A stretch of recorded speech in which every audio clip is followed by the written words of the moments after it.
Hello again, Lockpicking Paul here, and what I've got tonight is an Isao Gera magnet coded. So this is it's a Euro format lock, and this has given me a bit of a headache. And originally, I thought this was a super easy lock, and I had no trouble with it. What I normally do is I pick locks in front of a telly, whole bucket of them, and work my way through them. And this one, I knew had a magnet in it. It has a magnet in position 4. That's it there, that tiny little dot.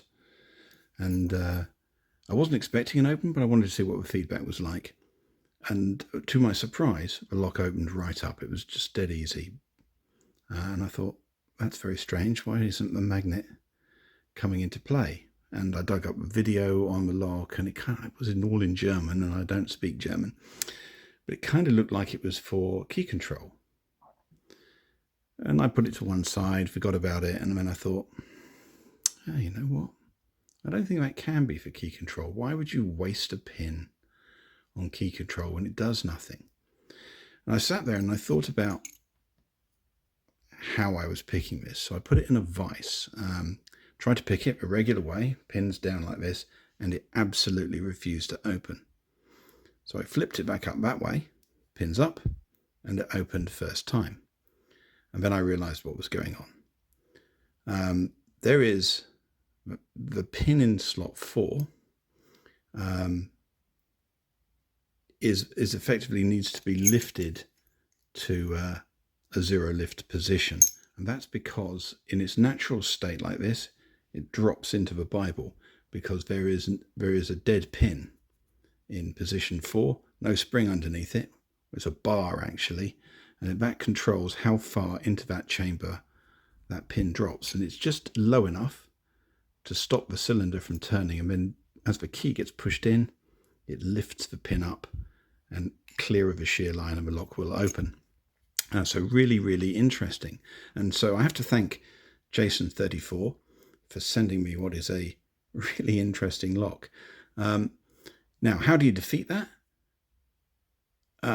Normally, you'd put a magnet in, a bit like one of those Avocet ABSs, only you can't get a magnet down there for 2 reasons. One, it's tiny, and I've got some 1mm magnets and they wouldn't fit, so I could have gone the sort of 0.5 millimeter route.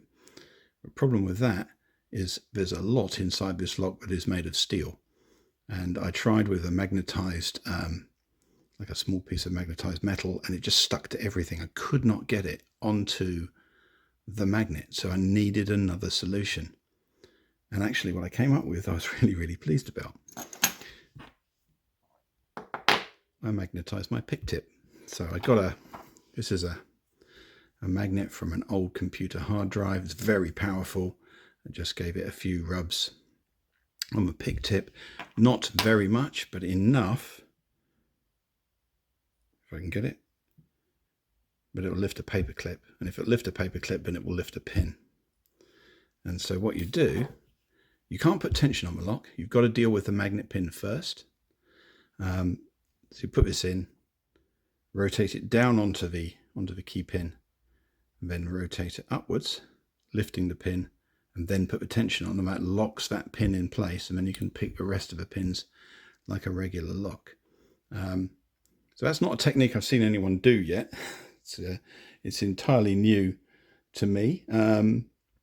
Will it translate to another version of this lock? Yeah, I think quite possibly. I did try and do it the other way. I tried to pick all the other pins, then lift the magnet pin last. But the problem with that is that pin, because it's dropped into the shear line, there's tension on that shear line, and the magnet grip there is very weak, and it just won't free the pin and lift it. So you've got to get that pin out of the way first of all. So a really interesting lock to pick.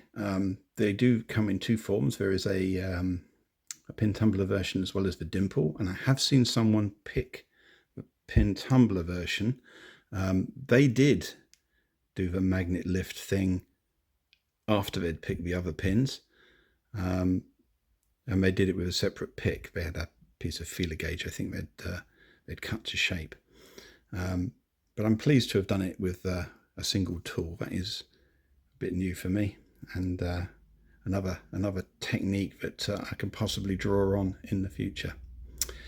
All right, so up now, the pick and the gut. So a very interesting set of pins inside this lock besides the magnet. So it's well worth having a good look at those. And I'll see you in a moment. Okay, let's get it picked. Just going to put tensioner in, but not put any tension on this while we get pin 4 set. Rotate down into the keyway, into the pinhole, little clink, and then rotate upwards. Put the tension on, and that is hopefully locked and lifted.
Right, just needed to tap pin 3.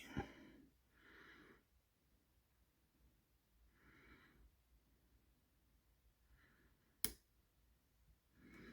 we go, open. So we should get this gutted. Have a look at the cool stuff inside.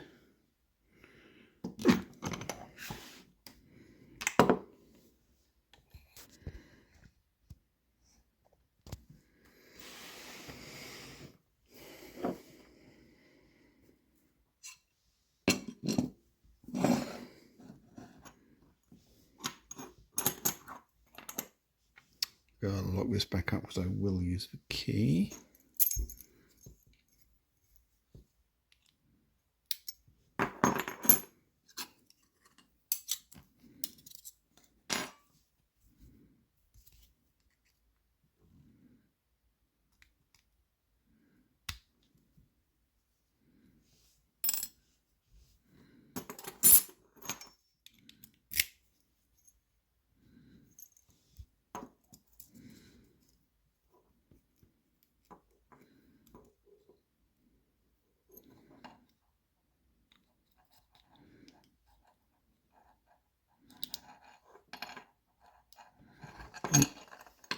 Just need a follow-up.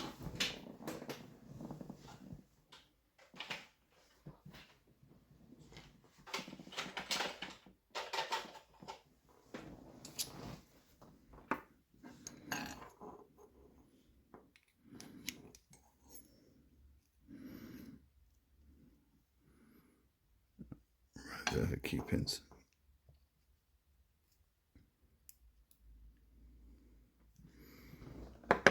Right, so just gonna take the key out. I'll leave. Right, I'll leave pin 4 in. It's 1,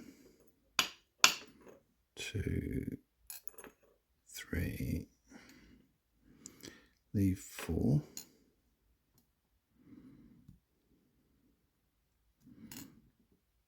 So there's 4. Helps if we have that in auto, doesn't it, really? And when I put the key in, it will come to the shear line. There you go. And when this is oriented in the actual Bible itself, the dead pin with no spring is shorter than the actual chamber it sits in. So what happens is this pin sort of sinks into Bible 4, sort of like that. So when the key's put in, this works. It'll suck the pin in, like so, and therefore free the cylinder. So it's got to lift that pin up. Very cool. And because it's so tiny, you can't get a magnet in there. And it's the only pin, of all these pins, it's the only one that's actually magnetic. If I take my pick, run it along these, it doesn't lift any of these up unless it hits that one. And it will lift it up. Right, so look at the drivers, because the drivers are actually pretty interesting.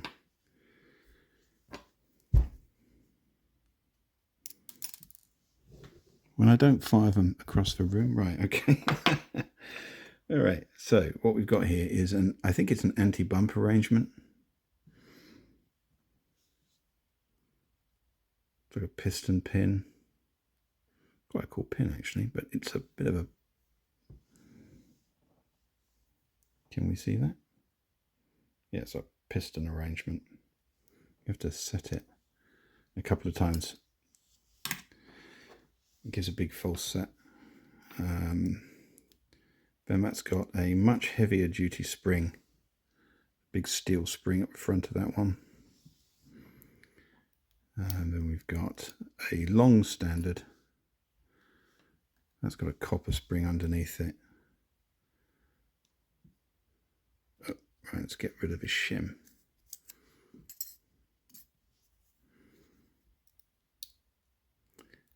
These are quite cool. There's a couple of these. This is a spool, but it's got chamfered top and bottom, which again requires that extra tap to get through the shear line. And the next pin I'm going to leave in. I'll pull it out in a minute because it doesn't have a spring underneath it, so there's nothing to bring it up. That's the pin 4. There's 5, which is another standard, and then we should have another chamfered spool in 6, which we do. If I just tap these out. So those are all of our, well, not all of our springs. Which spring is missing? Oh no, of course not. There's going to be 4, isn't there? So there you go. There's one brass spring there, another brass spring there.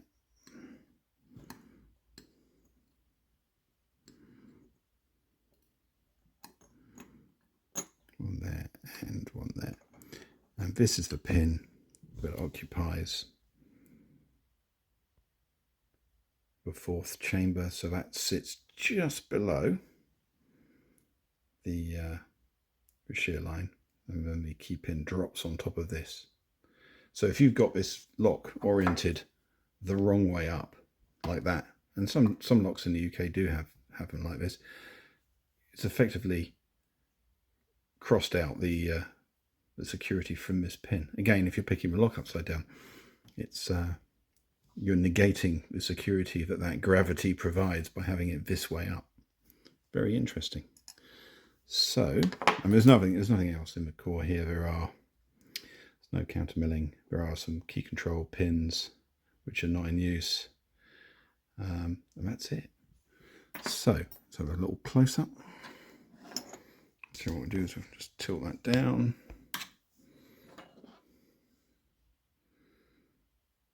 Really quite an interesting set of pins. I just want to show the magnet in operation with the key, because again it's quite cool. There you go. That's the actual pin on the magnet. So it's not a terribly powerful magnet, but that's not a very heavy pin. It's very effective. Cool. So I hope you thought that was interesting. I certainly did. It was a fun one to try and solve. And the answer at the end of the day appears to be magnetise your pick tip.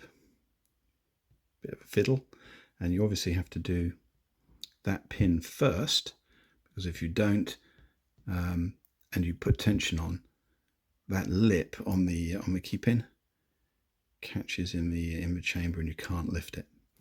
So it's got to be done first, which is why I needed all that heavy tension just to hold it out of the way. Anyway, that's it. Enjoy your picking. Cheers.